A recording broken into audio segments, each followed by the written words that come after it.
lebih kering karena lebih cepat kering ketika seseorang itu stres. Juga ditandai dengan ketika dia mau nengok, dia harus menghadapi itu semua. Kan ada gap jadinya antara harapan dia dengan kenyataannya. Dan ini membuat stres.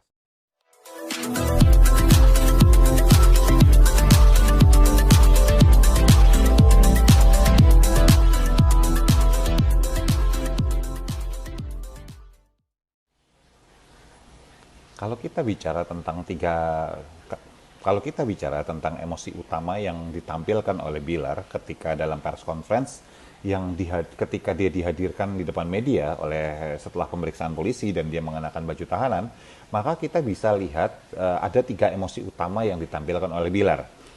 Emosi pertama adalah penanda stres yang terjadi pada dia tepat saat setelah maskernya dibuka. Penanda stres ini muncul karena terlihat karena dia membasahi bibirnya dengan lidahnya seperti ini. Dan ketika beberapa penanda stres yang bisa muncul adalah ketika bibir, mulut dan tenggorokan itu terasa lebih kering karena lebih cepat kering ketika seseorang itu stres. Juga ditandai dengan ketika dia menengok ke kanan atau ke kiri untuk tanda petik mencari pegangan. Itu bisa dilihat bahwa dia ada perasaan yang tertekan di situ. Nah, kenapa stres itu muncul? Karena kalau kita bicara stres, maka kita harus bicara adanya perbedaan atau gap antara realitas dengan ekspektasi. Ekspektasi dia adalah tentu saja tidak harus berhadapan dengan hukum.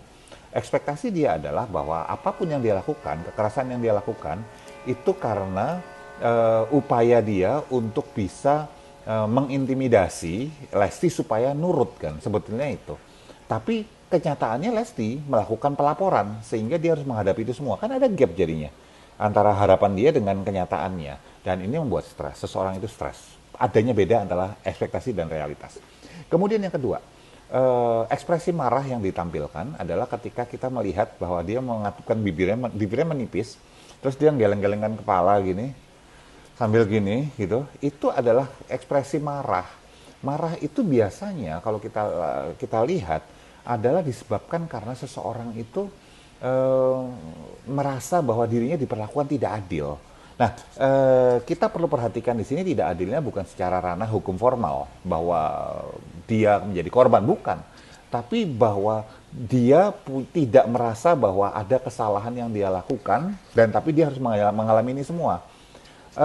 Disinilah terjadinya disonansi kognitif, konflik nih, ya, bahwa buat bagi norma kebanyakan apa yang dia lakukan itu salah. Secara hukum itu juga adalah tindakan kriminal, melakukan penganiayaan. Tapi kan dia tetap berhak punya persepsi bahwa dia tidak salah. Bahwa apa yang dia lakukan adalah sebuah upaya untuk misalnya mendisiplinkan Lesti atau menunjukkan bahwa dia protes pada Lesti atas suatu hal. Dan bisa jadi dia menurun atau dilihat dari masa ketika dia remaja, masa ketika dia kecil, dari situasi sekelilingnya. Bisa jadi itu adalah bagian dari proses kekerasan berulang yang terjadi pada dia dari kecil hingga dewasa misalnya.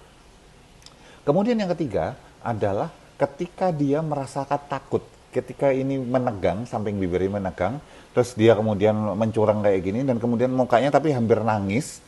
Nah, jadi kalau kita bicara nangis itu bukan karena sedih doang loh ya. Nangis itu bisa nangis bahagia, nangis marah, nangis takut, nangis sedih.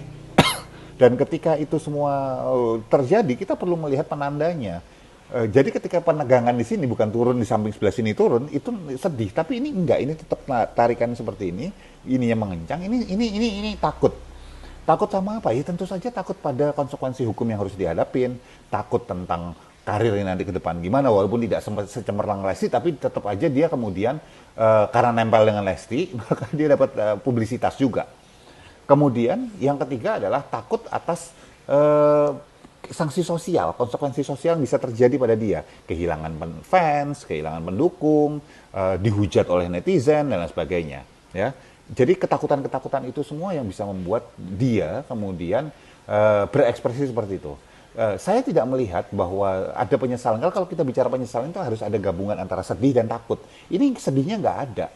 Jadi kalau bisa kita ada 2 hal analisa penting. Satu, tidak adanya muncul perasaan sedih, tetapi hanya tadi 3, stres, marah, dan takut.